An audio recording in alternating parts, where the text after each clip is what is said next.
गलत फहमी number 2, inhaler दमा का आखिरी इलाज है। हकीकत में ऐसा नहीं है।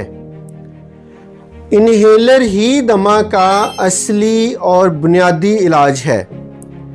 अगर आप अपने दमा को सही तरीके से कंट्रोल करना चाहते हैं और आप चाहते हैं कि जो दवाई आप इस्तेमाल करें उसकी वजह से कम या ना होने के बराबर साइड इफ़ेक्ट आए, तो उस सूरत में इन्हेलर ही दमा का बुनियादी इलाज है।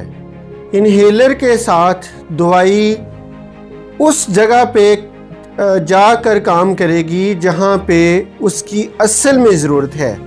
मेरा मतलब है सांस की नालियों के अंदर जहाँ पे सोजिश हुई होती है, इन्हेलर इस्तेमाल करने के साथ दवाई सांस की नालियों के अंदर जाकर उस जगह पे काम करेगी जहाँ पर उसकी ज़रूरत है। वो सोजिश को ठीक करेगी और उससे दमा की अलामात बेहतर हो जाएंगी और दमा का कंट्रोल बेहतर हो जाए।